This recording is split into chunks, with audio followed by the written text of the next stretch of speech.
Cette semaine à Hockey le Magazine, pour notre segment Parcours vers le hockey professionnel, on a le plaisir de recevoir l'entraîneur adjoint du Canadien de Montréal, Alexandre Burrows, qui est avec nous, qui est évidemment, bien sûr, un ancien professionnel de la Ligue nationale. Alexandre, tu as commencé ton hockey dans l'ouest de la ville de Montréal, dans le coin de l'île Perrot. Quels sont tes premiers souvenirs quand je te parle de hockey mineur? Qu'est-ce qui te revient en tête en premier? Ben, je te dirais mon année Pee-Wee 2B avec plein d'amis d'enfance qui sont encore mes amis aujourd'hui. On avait une super belle année. On avait été au tournoi de Pee-Wee de Québec qui avait été marquant pour nous. Ouais. Puis on avait eu la chance de remporter quelques championnats de tournois, que c'était une très belle année. Puis surtout côté hockey, mais côté amitié, développer à l'adolescence. Puis maintenant, c'est encore des bonnes connaissances, des bons amis.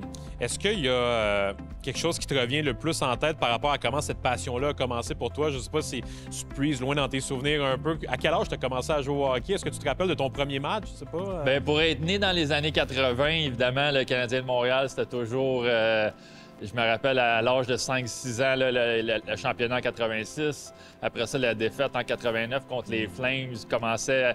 Puis là, évidemment, l'apogée en 1993. À 12 ans, d'être capable de suivre le Canadien de Montréal, de comprendre un peu qu'est-ce qui se passe, puis de vraiment développer la passion pour le hockey et pour le club de hockey canadien de Montréal. Alexandre, tu as un parcours qui est évidemment différent de certains autres. Tu n'es pas nécessairement quelqu'un qui est passé par le chemin traditionnel. Qu'est-ce qui te rend le plus fier de ces années-là, d'avoir justement fait ton chemin jusqu'à jouer plus de 900 matchs dans le hockey de la Ligue nationale?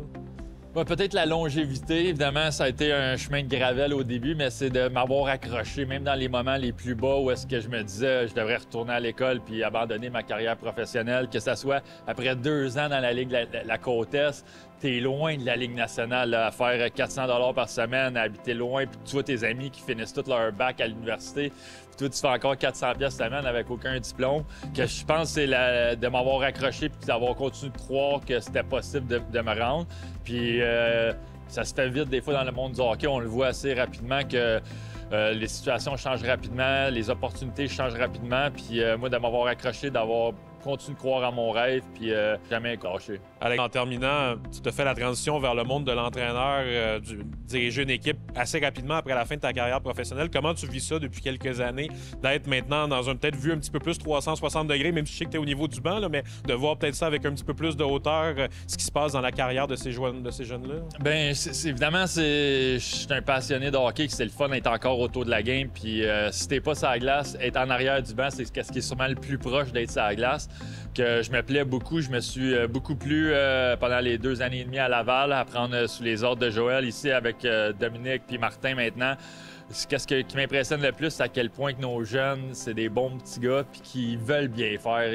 C'est sûr que maintenant, dans le monde d'aujourd'hui, on veut que tout arrive vite avec Amazon, Netflix, Amazon Prime, mais ça prend du temps, mais nos jeunes, ils veulent se développer, ils veulent bien faire. Puis maintenant, on a plusieurs jeunes bijoux, mais il faut juste continuer de les polir puis de s'assurer qu'ils deviennent les joueurs qu'on pense qu'ils peuvent être. Est-ce que tu te retrouves un peu dans cette génération-là quand tu repenses à toi, quand tu es arrivé dans le hockey? Ah, certainement, certainement. C'est sûr qu'au début, on pense qu'on était arrivé puis ça va être facile, mais la game est tellement dure, la ligue est tellement dure, la grind est tellement dure d'année en année. Puis chaque équipe a des bons joueurs, que c'est continuer de trouver les avantages pour avoir du succès, puis continuer de donner les outils à nos joueurs pour qu'ils puissent se développer puis performer au plus haut niveau. Alexandre, merci pour ton temps, merci pour tes souvenirs. Bonne saison avec le Canadien. Ça me fait plaisir, n'importe quand. Merci.